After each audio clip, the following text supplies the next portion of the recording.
Mission Impossible Dead Reckoning Part 1. We have reached the point. I watched the previous 6 films to get up to the 7th film, and I had I finally got around to this, and this is one of those rare circumstances. Sometimes I bank reviews. This is actually, I'm recording and releasing it the day of, obviously, because I've been watching the Mission Impossible franchise on Paramount Plus. This is not on Paramount Plus yet, but this was on sale back during Black Friday. It was one of the films that I bought and I sat on, and I haven't gotten a chance because I wanted to have time to spend 6 days of watching Mission Impossible films leading up to this. So it's such a rewarding experience, and I'm really happy I did it. Because there are little things that they pick up from other films and they pull back into other films. And even in Dead Reckoning, we have appearances from other films. I kind of got in a little bit of an argument online about this film and how audio description should be treated, and that people just, theoretically, you could just jump into film 7. I'm like, no, you can't. There's so much context that you're missing. There's stuff that they reference in other films. Henry Czerny's back. He hasn't been back since the first film as Kittredge. So I don't know what happened to Angela Bassett. She's not in this. She fell off the face of the planet. R.I.P. R.I.P. the director of the CIA. She's just gone. She's not even mentioned. There's a meeting that Kittredge has with like members of the intelligence committee or the defense system or whatever. She ain't even in the room. She couldn't even show up for that. She's just, I don't know, just somewhere. Maybe she'll come back for Dead Reckoning Part 2. I doubt it. It's just so weird. Anyway, but this franchise has a way of ejecting women from the franchise and just never mentioning them again. So, still, Jeremy Renner's not here. Michelle Monaghan's not here either. This is not one of those films where we tie back around. Although, there's a part 2. This film does have the same director. Christopher McQuarrie is back. Look at that. So, I'm excited. He's having a great moment with this franchise. And I said in one of my other reviews, I've loved him since The Way of the Gun.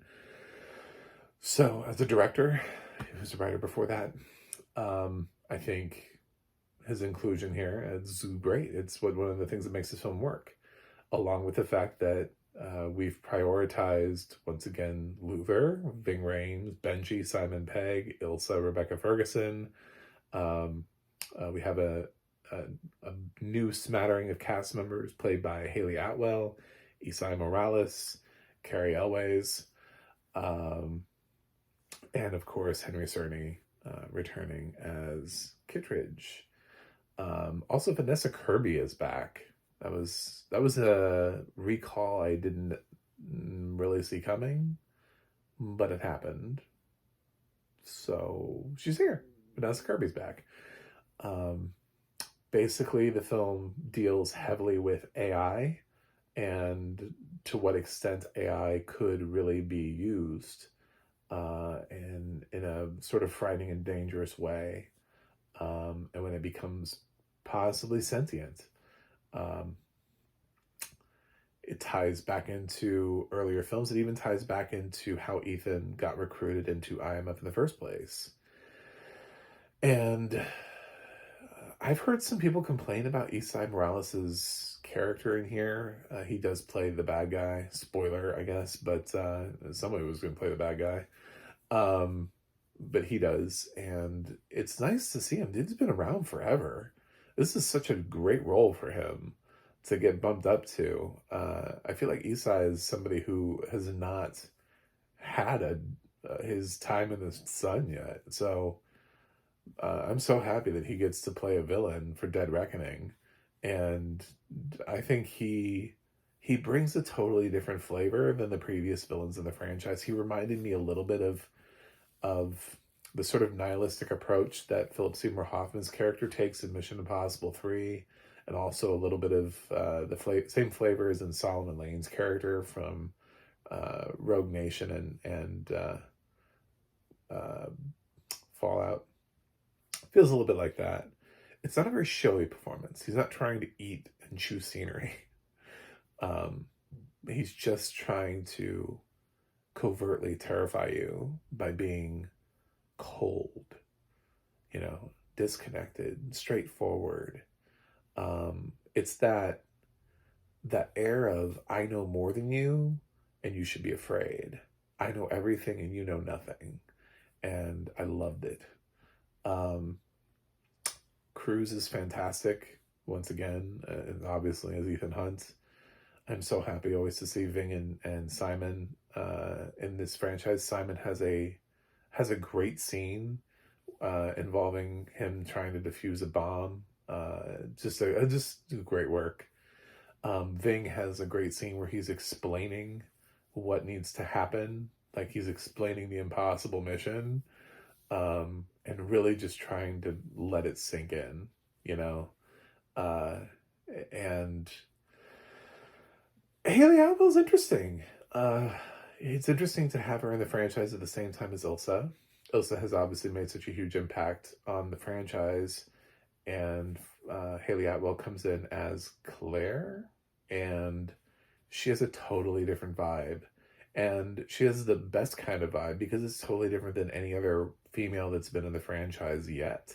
She's got her own thing going. It's completely and totally her own, like, she doesn't feel like any other character that's been in the franchise yet.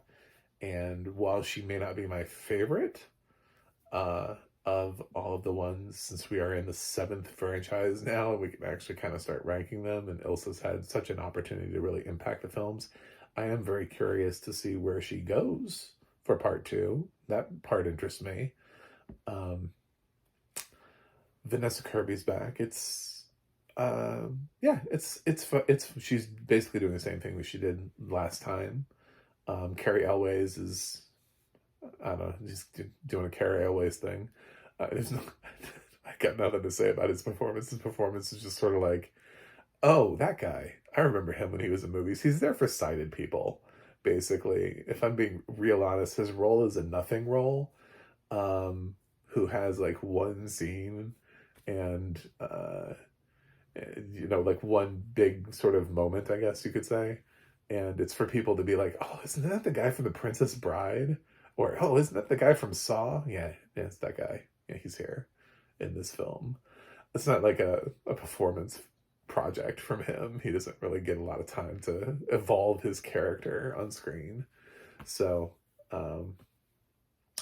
anyway, those are all of the random, totally random thoughts that I have about this, about all the various cast members in the franchise.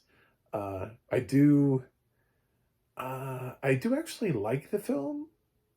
I know somebody warned me in my Rogue Nation review that I wasn't going to like Dead Reckoning as much as the others.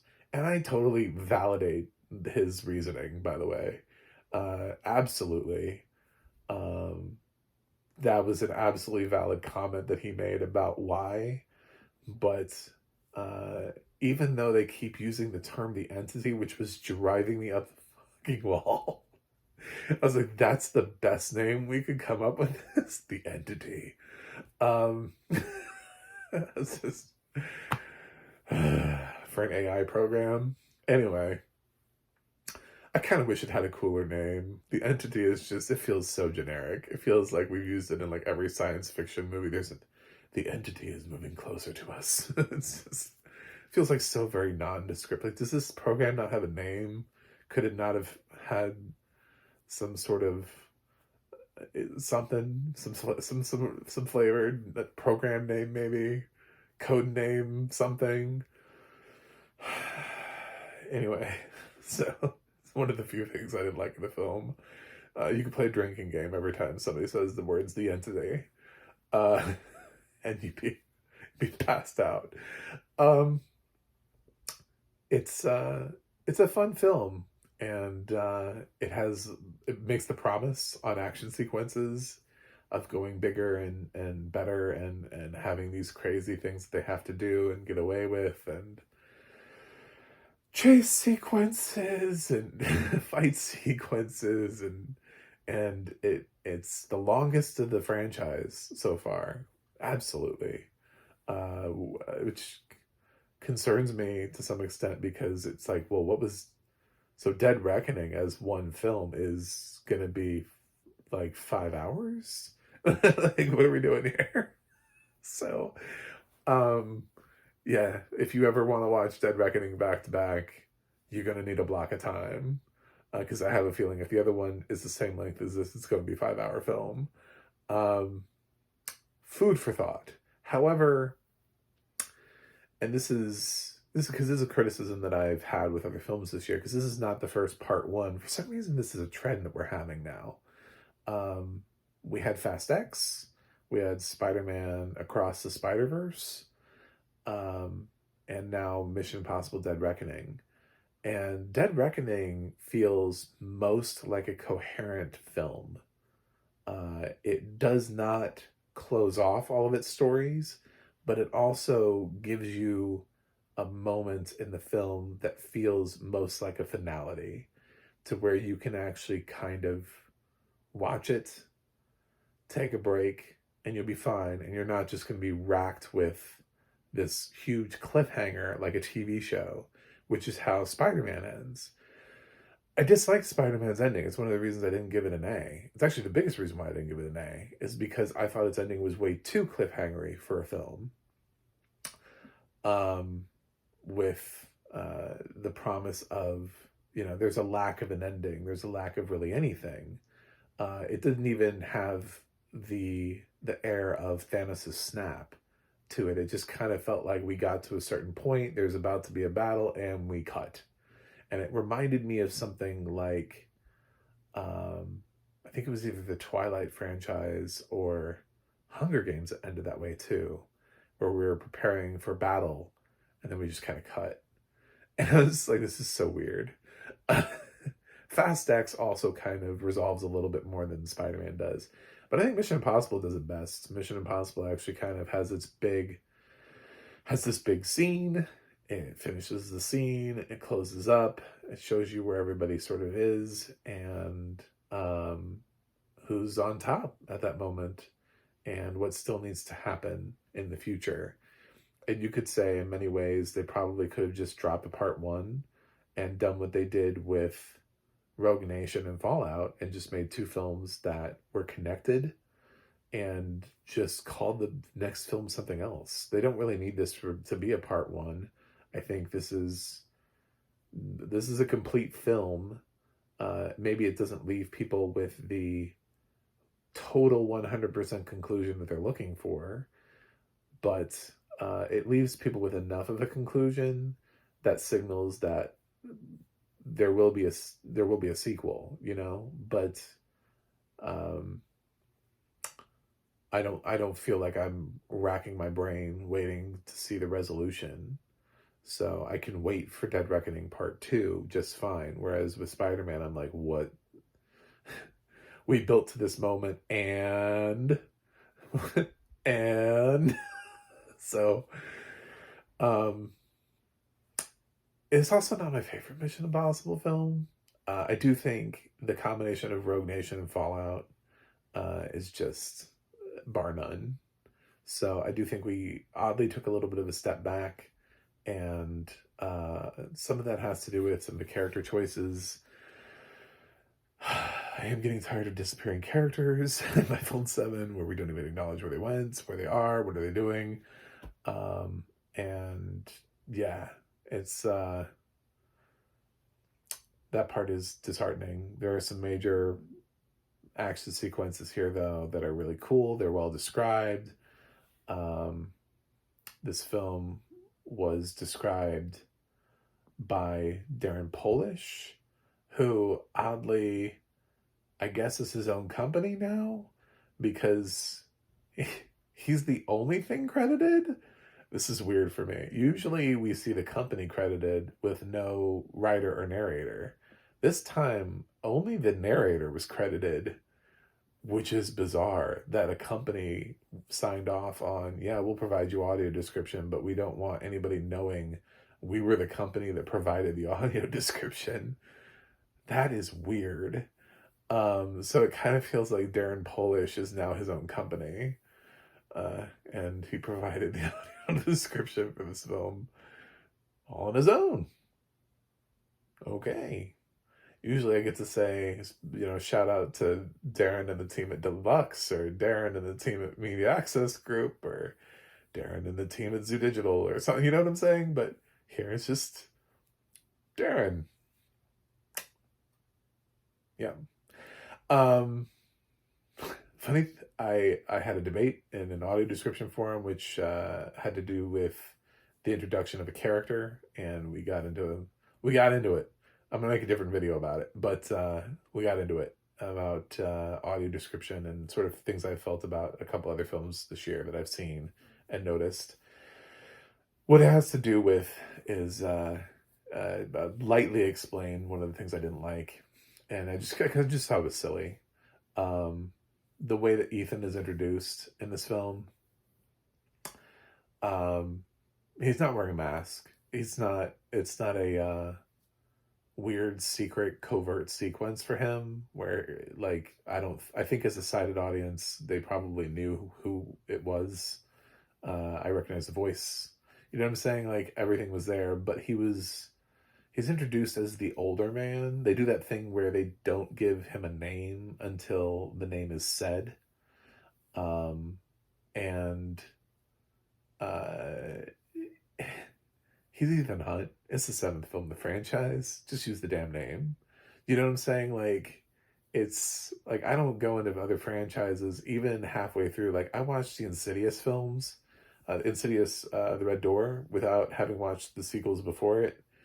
And I don't have a problem with just naming the characters that have been a part of the franchise. It's like, it's my choice to jump into the 4th film. I also watched Exorcist Believer without watching any prior Exorcist film. Yes, that's me admitting that I've never seen The Exorcist. But I've had the opportunity to. I'm 40. It's my life choice. I could have seen that film, but I also didn't feel like anything was ruined for me when they're like, it's Chris.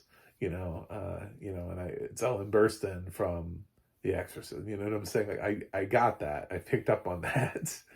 I wasn't like, oh, this film is insulting my stupidity. He's literally, and it's so silly. It was such a little thing. I was being really nitpicky about it, and it was the complaint that launched 1,000 ships. But because he's referred to as an older man, and then basically he watches his little, this is sort of spoilery, but this is literally the first time you see Ethan in the film. He gets his "your mission should you choose to accept it" package.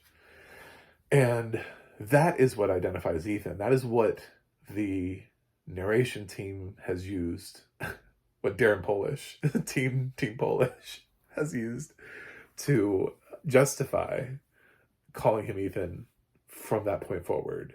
A physical human being in a room has not called him Ethan. Now, if you were someone who is walking into the 7th film in a franchise, just because somebody has intercepted a message does not necessarily mean that they are then Ethan Hunt. So I'm still right, because the way that people are arguing against this still doesn't make any sense, because he's not actually being viewed by a human. He's receiving a message. If I walk into somebody else's house and I hit the answering machine, and you're watching me on camera, I'm John Stark, you watch me on camera and you hear me hit the messaging machine and it goes, "Hey, Jamiroquai, call me back. We gotta kick this can, man." And then the film starts referring to me as Jamiroquai. That's a faulty assumption. You know what I'm saying? Like, that's to go off of that. The only reason, if we're being honest, the only reason they're doing it as Ethan Hunt is because he is Ethan Hunt, and it's the 7th film of the franchise, so we know he's Ethan Hunt. Just, here's his name. There was no reason to just give him an air of mystery at the beginning. It wasn't a secret. It wasn't a spoiler. He didn't rip off a mask. Nothing happened. He just fucking is standing there and he gets handed a message. It was his mission, should he choose to accept it. And we used a message that could have been intercepted by anybody. Could have been Benji. Benji could have taken the damn message. You know what I'm saying? And then read Ethan's message and then told Ethan what the message was. So, you know, we don't know. So it's just, if you're taking it at the value of somebody who has no knowledge of the Mission Impossible franchise, then that is not a valid way to validate the character, which means Ethan still has to walk around as the older man because he could have easily intercepted a message that didn't belong to him. Thoughts? Anyway, after that mic drop moment, I guess I can go ahead and give this film a grade. I'm going to give Mission Impossible Dead Reckoning Part 1 an A minus. Yeah, I've given a couple other films an A minus. I just really want to highlight the fact of how special I see Rogue Nation and Fallout. Those two films are, Chef's Kiss, whereas Ghost Protocol, Dead Reckoning, on either side of it are like really solid films, really great films. But there is a point in which this series reaches its super peak, and it's Rogue Nation and Fallout. But this is still a terrific film that I would absolutely recommend like 1,000 times over. So anyway, we'll see how it finishes in Dead Reckoning Part 2. Maybe I'll feel different ways after seeing how they wrap everything up. But I actually really like Isai Morales here. Anyway, please subscribe. I'm still trying to break 200 subscribers by the end of the year. It's so sad that I'm this close, and I've been stuck this close to 200, and I can't get there. It's just like every day I wake up and I cry. Anyway, I have a website, MacTheMovieGuy.com. You can follow me on Instagram at MacTheMovieGuy, also X and Threads. You can also go to the audio description project, adp.acb.org. I'll let you know who's doing, what films have narration and where you can watch them. And you can go to the ADNA.org where you can look at Darren Polish and see what else he's done as a narrator. That's it for me today. I will watch something else that's not Mission Impossible because I'm done with this franchise. And see you guys on the other side.